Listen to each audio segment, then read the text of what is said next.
The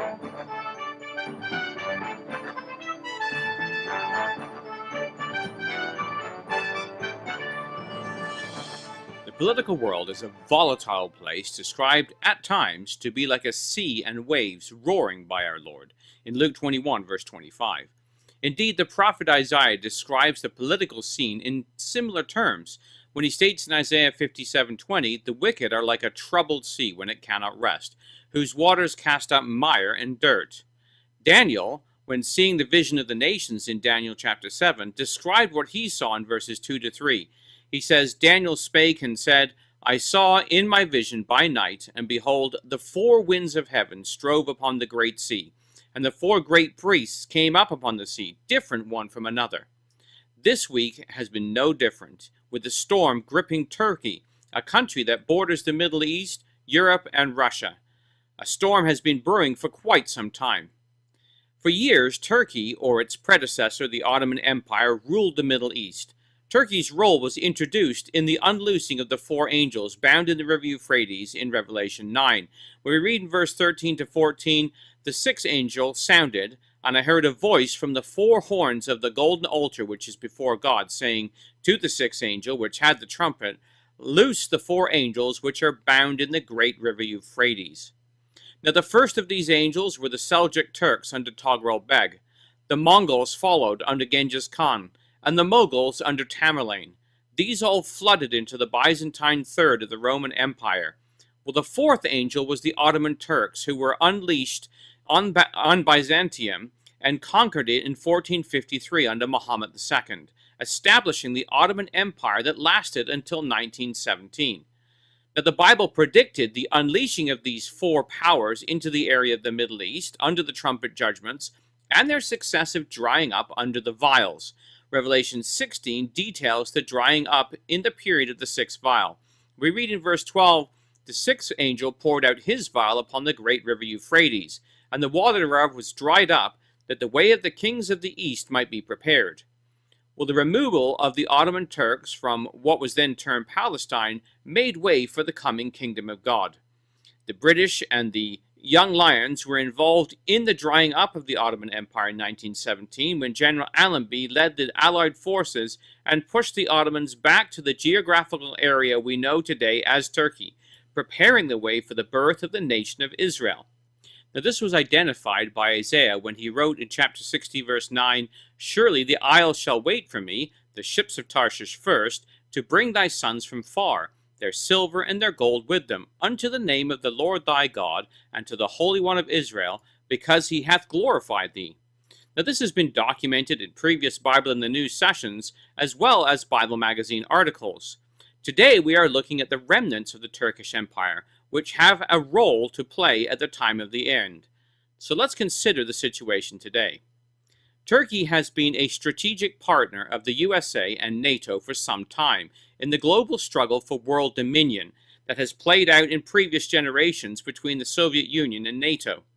In a March article, former U.S. Ambassador to Turkey, James F. Jeffrey, wrote the following: "Turkey is not just President Erdogan, but a regional geographic and economic giant that stands as a buffer between Europe and the Middle East, and between the Middle East and Russia. Losing Turkey as a Western ally would mean bringing the Middle East to Europe's threshold and the potential frontier of Russian influence into the heart of the Middle East. Turkey is also the state best positioned to balance against Iran, whose ambition and influence are growing along with its partnership with Russia. The dependency is mutual. Without the United States, Turkey would be left to Tehran and Moscow's tender mercies." End quote. Well, Jeffrey was commenting on the degrading of the relationship between Turkey and the USA. In the ongoing Syrian civil war, the USA has backed the Kurdish YPG, or People's Protection Unit, a Syrian offshoot of the Kurdish Workers' Party, the PKK. Now, Turkey considers them terrorists and invaded Syria to combat them. This has brought two NATO allies face to face on opposite sides of the battlefield. In February, Bloomberg reported of an exchange between officials of the two countries. They wrote, U.S. Commander Lieutenant General Paul Funk said in a direct warning to Turkey in an interview published on February 7th, You hit us, we will respond aggressively. We will defend ourselves." End quote. Well, the Turkish president, Erdogan, addressed the Turkish parliament about the heated situation in Syria and threatened America, stating, "It is obvious those who say, 'If you hit us, we will hit back hard,' have never in their lives gotten an Ottoman slap. We're going to destroy every terrorist we see. Then they'll understand that it's better for them not to stand beside them." End quote. Well, in his article, Jeffrey argued for the need to preserve America's relationship with Turkey. He said, "Preserving the Turkish-American alliance and the strategic value both sides derive from it will require refocusing on shared strategic threats, such as the growing Russian-Iran alliance, while compromising on the disagreements distracting from that focus." Well, the obvious reason is the Russian-Iranian alliance.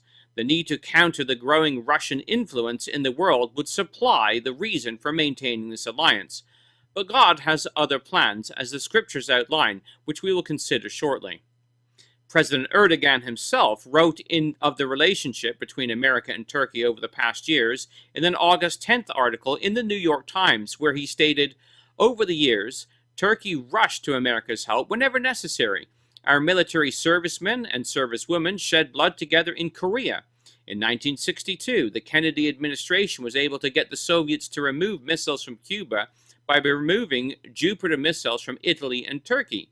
In the wake of the September 11th terror attacks, when Washington counted on its friends and allies to strike back against evil, we sent our troops to Afghanistan to help accomplish the NATO mission there. Yet the United States has repeatedly and consistently failed to understand and respect the Turkish people's concerns, and in recent years our partnership has been tested by disagreements. Unfortunately, our efforts to reverse this dangerous trend prove futile. Unless the United States starts respecting Turkey's sovereignty and proves that it understands the dangers that our nation faces, our partnership could be in jeopardy." End quote. Well, Erdogan accused the USA of being complicit in the 2016 coup attempt against his government.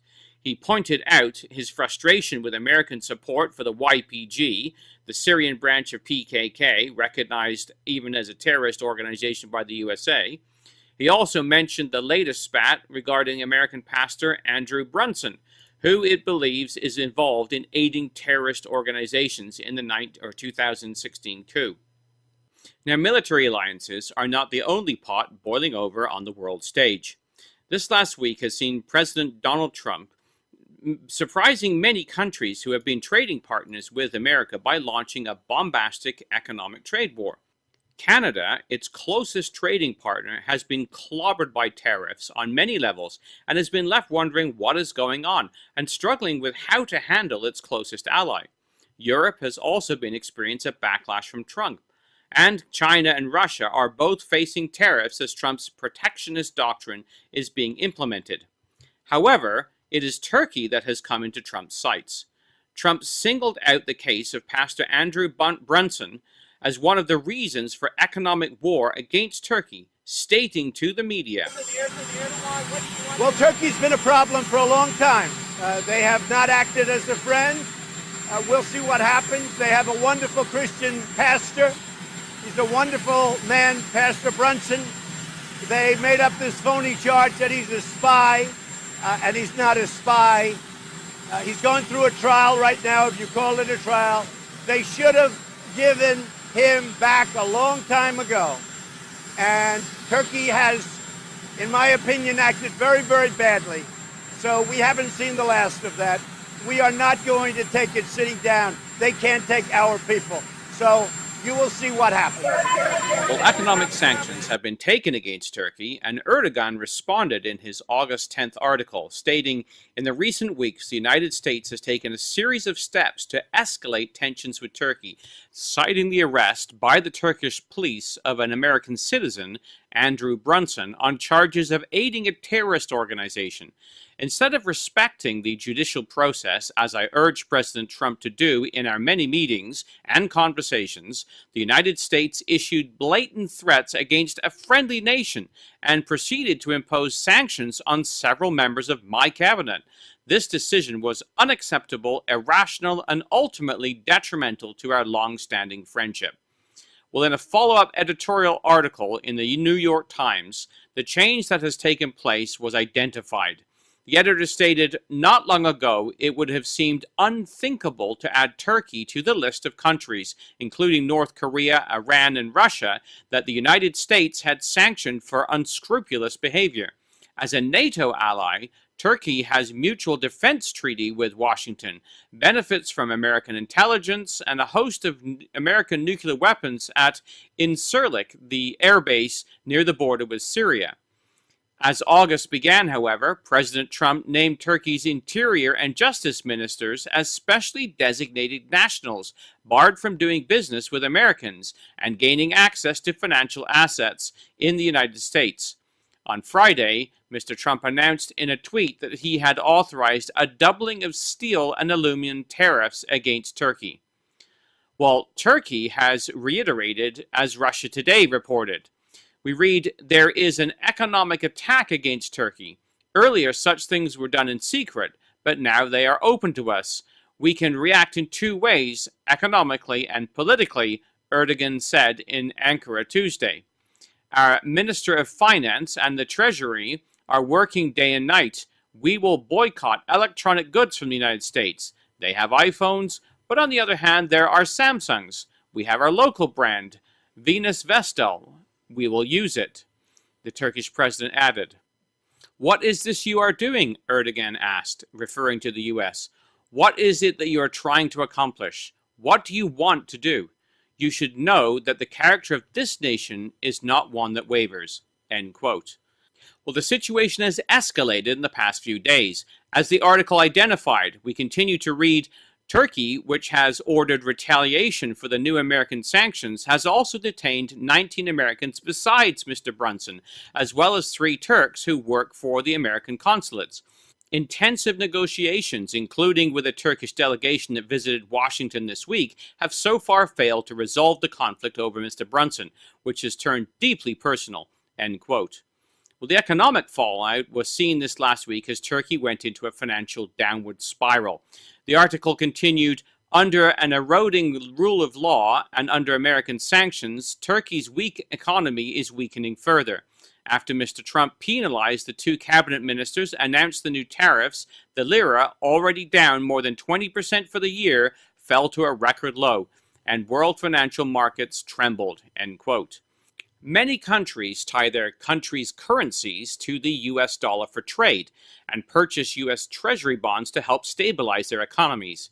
Turkey has been selling its US Treasury bonds in exchange for gold to disconnect itself from the US influence, reducing its holdings to only $28.8 billion.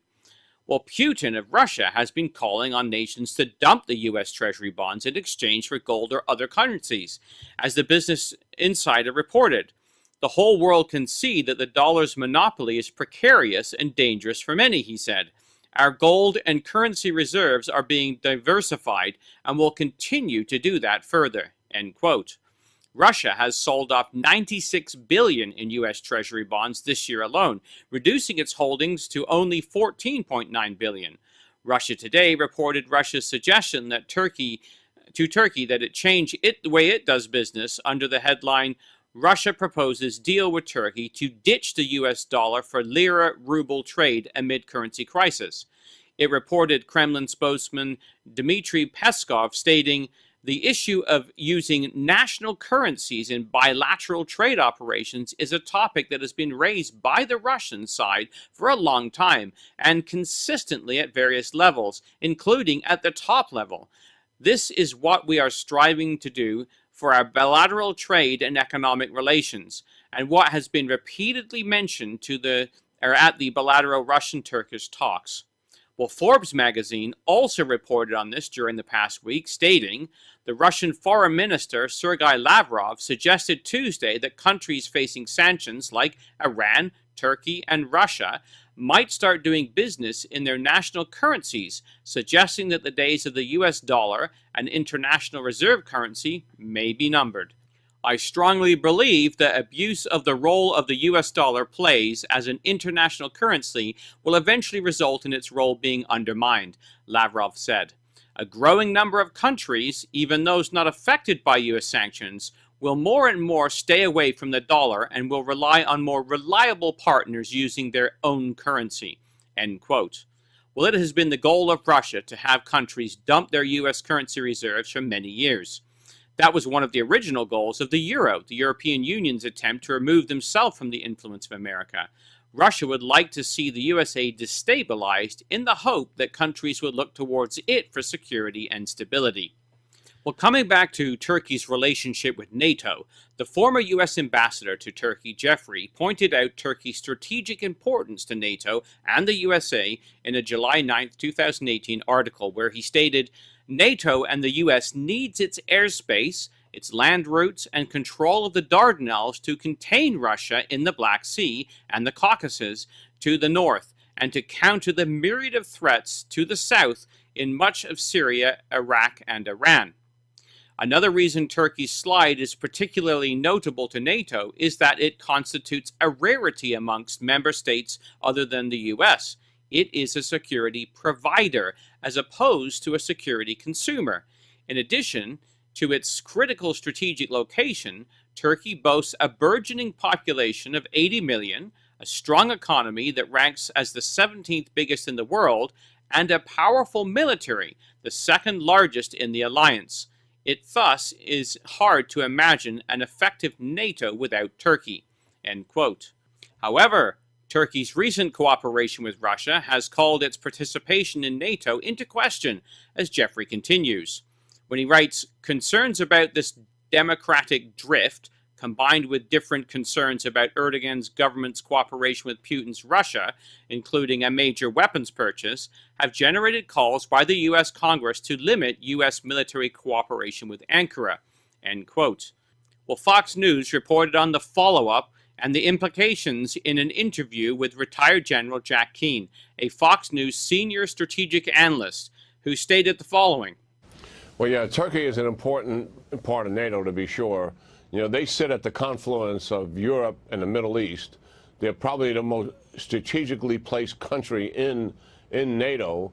And also they have the second largest army, by far much larger than any other European army. And I mean, military, not just army. And the United States obviously has the largest. But you're absolutely right, Melissa. This has been going on now for a couple of years, this strained relationship.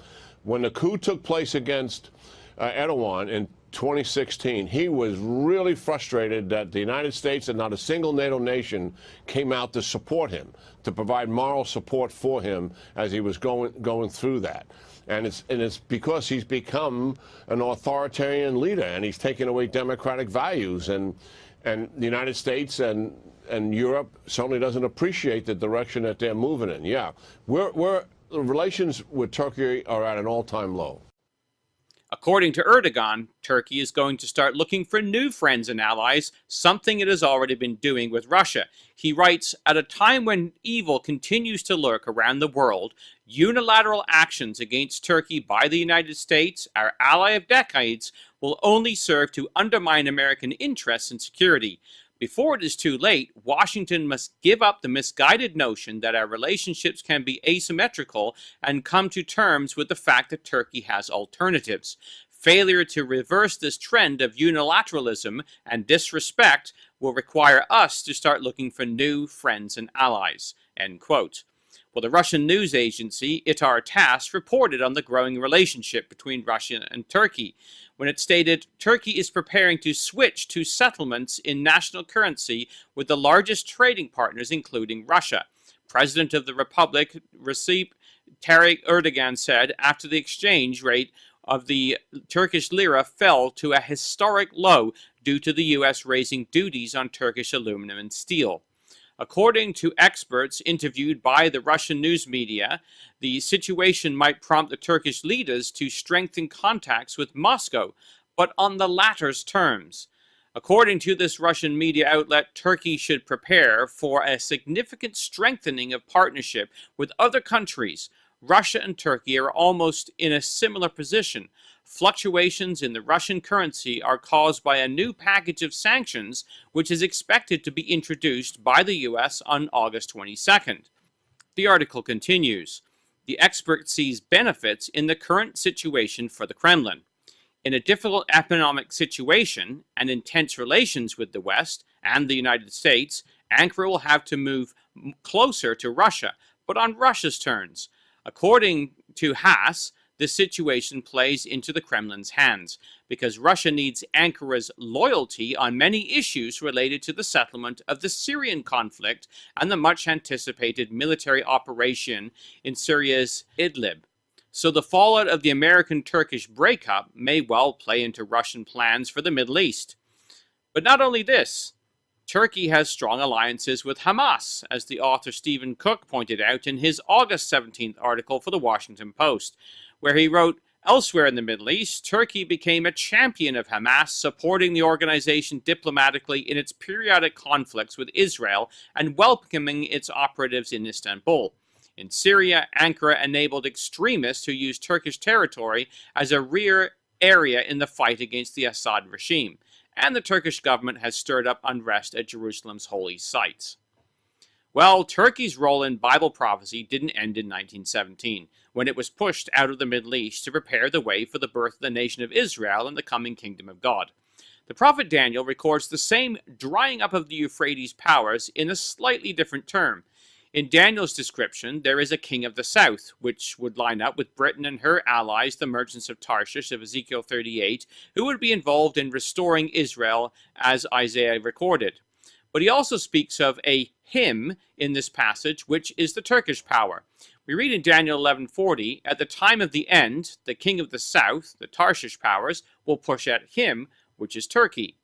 The first push began with the First World War, when Turkey joined Austria and Germany against Britain and its allies. However, this was just part of the story, because the full passage reads, "At the time of the end shall the king of the south push at him, and the king of the north shall come against him like a whirlwind, with chariots and horsemen and many ships.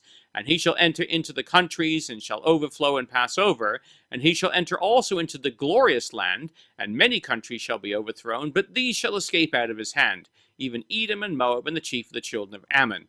And he will stretch forth his hand also upon the countries, and the land of Egypt shall not escape, but he shall have power over the treasures of gold and silver, and over all the precious things of Egypt, and the Libyans and the Ethiopians shall be at his steps." Well, that's Daniel 11, verses 40 to 43. Now the Russian host, the king of the north, is to come against Turkey, the him, and overflow and pass over into the land of Israel, the glorious Holy Land, and continue all the way down to Egypt. What we are seeing in the Middle East today is a gradual disconnect between Turkey and its post-World War II NATO allies, leaving it vulnerable to Russia's influence. The war in Syria was a way for Russia to reinsert itself into the Middle East. This past week, the Times of Israel even reported the Russian army's proximity to Israel under the headline, "Russia deploys police to help the UN patrol Israel-Syria border," where it reported, Russian military said its forces in Syria would help the UN peacekeepers fully restore their patrols along the frontiers between Syria and the Israeli Golden Heights.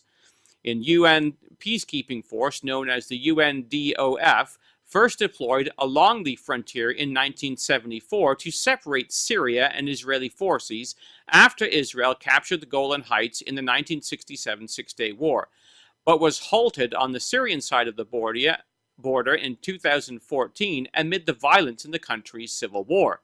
Last month, the Syrian government forces reached the Israeli border area after capturing the territory from the rebels and Islamic State fighters. It was the first time regime forces had taken up positions along the frontier since the uprising against President Bashar Assad swept through the country in 2011, becoming a 7-year civil war.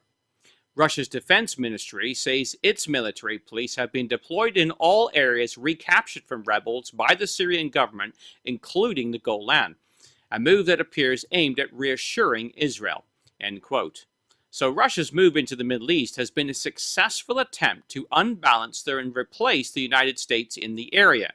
The U.S. was able to act in a vacuum for quite a while, following the collapse of the Soviet Union in 1989. But now the situation has changed. The prophets have declared a Russian presence in the Middle East at the time of the end, and its destiny to invade Israel in Ezekiel 38. It is currently heavily ensconced in Syria, but eventually will come down against Turkey as Daniel predicts, and overflow into Israel as is outlined in Daniel 11 and detailed in Ezekiel 38, Joel 3, and Zechariah 12-14. What we are seeing today is the erosion of the relationship between Turkey and NATO that will cater to this scenario. Many analysts see Trump's actions against Turkey as irrational, bellicose, and counterintelligent to the maintenance of the status quo. However, the angels have a different agenda, and they are in control of seemingly stormy waters. We read in Daniel 4:17 that this matter is by the decree of the watchers, and the demand by the word of the Holy One, to the intent that the living may know that the Most High rules in the kingdom of men, and gives it to whomsoever he will, and sets over it the basest of men. It is God that stirs up these storms, as the psalmist declares in Psalm 107, verses 24-26. "These see the works of the Lord, and his wonders in the deep. For he commands and raises the stormy wind. He lifts up the waves thereof. They mount up to heaven. They go down again to the depths. Their soul is melted because of trouble." So the sea and the waves will definitely be roaring as man's dominion reaches its end, and men's hearts will be failing them for fear. We need to ensure that we are anchored to the hope of Israel, because we have a strong consolation, who have fled for a refuge to lay hold upon the hope set before us, which hope we have as an anchor of the soul, both sure and steadfast. Hebrews 6, verses 18-19. So while the world is in tempest, we have an anchor to our souls. Well, the Lord will soon return, and following the tempest that is about to be unleashed, will bring peace and quiet through his judgments, with his declaration, "Peace, be still," when the sea and the waves will obey his voice once again. For the Bible in the News, this has been Jonathan Bowen joining you.